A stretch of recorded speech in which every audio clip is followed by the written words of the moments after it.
이것도 프리즘을 묻어있죠. 풀로 붙이잖아요. 그러니까 풀이 들어가면 안 돼요. 풀이 들어가면 좀 먹어요. 그러니까 이거 자체를 다 뜯어가지고 장처럼 해놓은 거 자체를 뜯어가지고 요게 빨간 이거 있잖아요. 이걸 승우가 이거 빨간 이런 거랑 요거 빨간 띠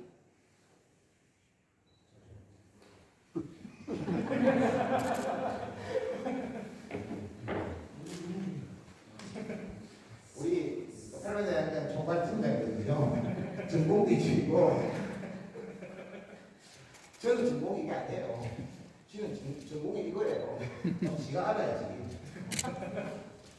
그래서 이걸 뜯어내는데 이거 뜯어내는 거 빨간 게 있잖아요. 요 이거 다 뜯어내야 돼요.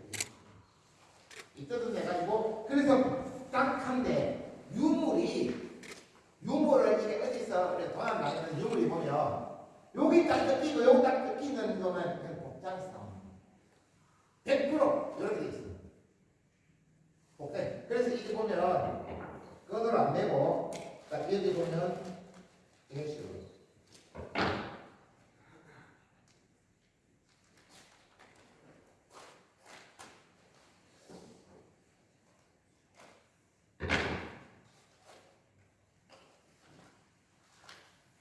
만약에 책을 실은다 그러면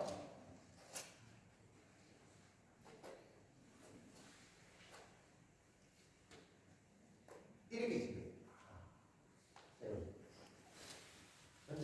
근데 이거 영인본이라서 실질이 붙어 있는데 원래 안 붙어 있어요. 근데 여기에 보면 이렇게 한지로 갖고 이렇게 딱 해놨습니다.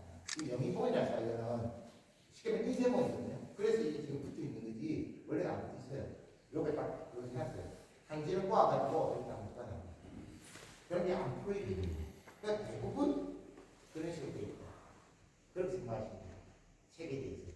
그러니까 경전이라든지 다란이라든지 그 외에 복장물은 옷도 들어가기도 하고 안 그러면 보석류도 들어가기도 하고 온갖 무용통입니다. 복장 다란이 무용통 외에 그 속에는 여러 가지 시대를 반영하는 그런 게 들어가기도 합니다. 그래서 어떤 때는 팔만대장경 시주대가 이런 게 있고요.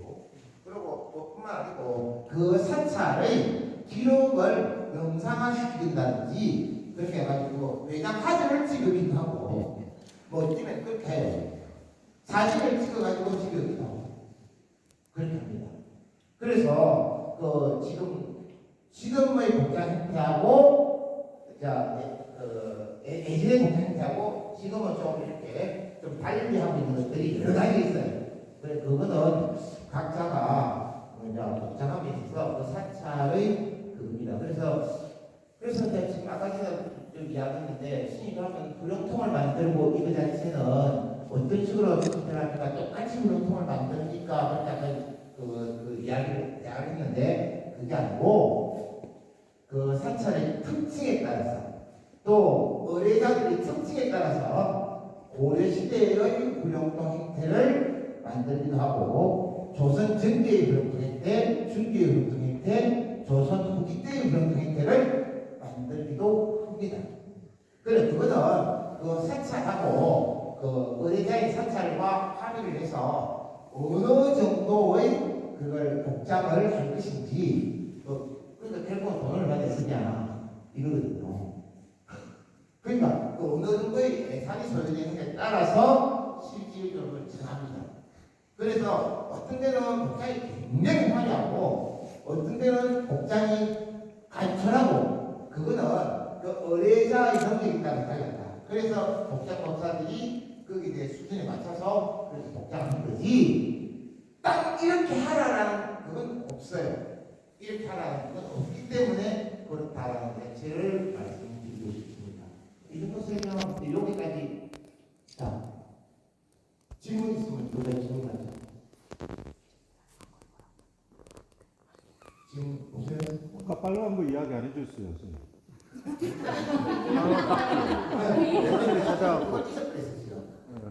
내가 이 용어를 잊어버려서 있어서 내가 잊어버리가 좀 기억을 안 해요. 그래서 팀장을 찾고 있습니다. 팀장한테 내가 이걸 용어를 잊어버렸어요. 그래서 팀장이 물었는데 팀장이 지금 못 찾고 있네. 서지아 같은 사람 이제 영어를 알아. 진짜 이게 뭐냐면 축이거든, 축. 요거 축이거든. 축을 상징하는 거거든. 그래서 빨간색 축을, 불교에서 빨간색 축을 하고, 또 뭐 도가에서 어떤 축을 하고 있는 거거든, 색깔을. 그러니까 유가 있어 어떤 식으로 하고, 요 색깔이 달라요. 불교의 경제는 붉은색이에요.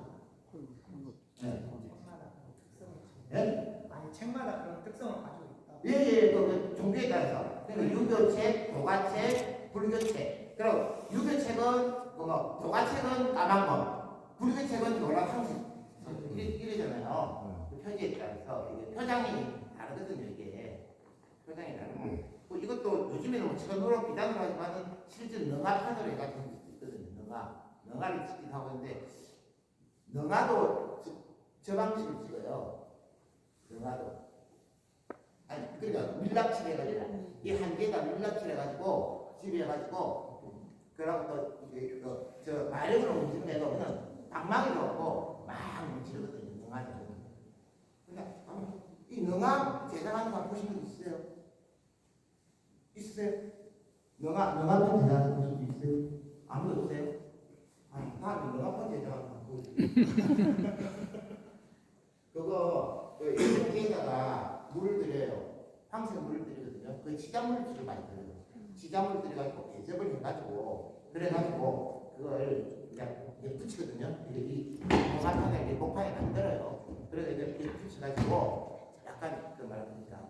그 위에다가 이렇게 우리가 홍두깨 같은 거 있잖아요. 그러니까 그 능화판은 굉장히 간단한 나무로 만들거든요. 닭다리나무 이런 걸 만들거든요. 목판보다 훨씬 더 단단한 나무로 만들어요. 그래서 여기다가 이렇게 홍두깨 같은 거 빌려요. 그러면 이게 이제 찍히잖아요. 이게 문양이 나오잖아요. 그게 능화입니다. 그래서 이 능화도 능화에 능화도 있어요.